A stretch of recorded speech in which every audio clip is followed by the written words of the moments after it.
કોઈ પણ માની ના શકે એવી આ ઘટનામાં ખરેખર સેન્ટિયાગો એરલાઇન્સની 513 ફ્લાઇટ 35 વર્ષ પછી બ્રાઝિલના એક એરપોર્ટ પર ઉતરી. શું હતું સત્ય? અધિકારીઓ ત્યાં પહોંચ્યા એ ફ્લાઇટની નજીક કે આખરે આ ફ્લાઇટ 35 વર્ષ સુધી ક્યાં હતી?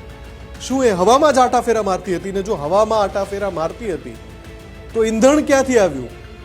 અને કોઈ ફ્લાઇટ 35 વર્ષ સુધી સળંગ ઉડી શકે ખરી? વૈજ્ઞાનિક રીતે તો આ સંભવ નથી. એટલે જે પણ હોય ગોચર અગોચર વિશ્વ, પણ આ અધિકારીઓ સામે આ ફ્લાઇટ આવીને રનવે પર ઊભી રહી હતી. એટલે એમણે કોશિશ કરી કે ફ્લાઇટને જે એના પાયલટ્સ છે એને કહે કે ભાઈ તમે બહાર આવો, પણ એટીસીના એ મેસેજનો પણ ફ્લાઇટ્સમાંથી કોઈ જવાબ ના આવ્યો, એ વિમાનમાંથી કોઈ જવાબ ના આવ્યો. અંતે એક વિશેષ ટીમ બોલાવવામાં આવી, જેનાથી એ ફ્લાઇટનો દરવાજો ખોલવામાં આવ્યો બહારથી, અને અંદર એ જે સર્ચ ટીમ છે એ પહોંચી અને અંદર જે દ્રશ્ય જોયું એ જોઈને આખી ટીમ ચોંકી ગઈ. કેમ કે ફ્લાઇટની અંદર તમામ બેઠકો જે સીટ હતી એના ઉપર મુસાફરો બેઠેલા હતા, અને એમના જે બેલ્ટ હોય છે, સીટ બેલ્ટ, એ પણ એમ જ બાંધેલા હતા.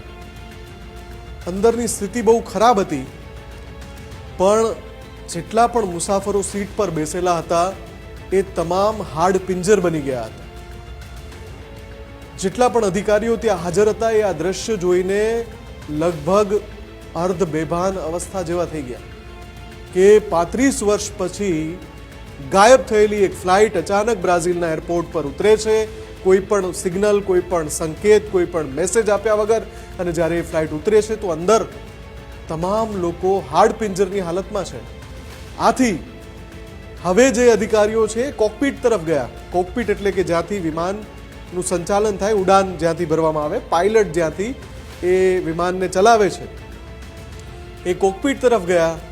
અને હવે જે જોયું એ ખરેખર એમને બેભાન કરી દે એ પ્રકારનું ચોંકાવનારું હતું. પાયલટની સીટ પર પણ બંને પાયલટ હાજર તો હતા, પણ હાડ પિંજરની સ્થિતિમાં. આ એક એવી ઘટના બની ગઈ કે જેને ત્યાં હાજર કોઈ માનવા તૈયાર નહોતા. ત્યારે જ ન્યૂઝરૂમ ગુજરાતની યુટ્યુબ ચેનલને સબસ્ક્રાઇબ કરો અને ઇન્સ્ટાગ્રામ અને ફેસબુક પર ફોલો કરો. અપડેટ રહો, સત્યની સાથે રહો.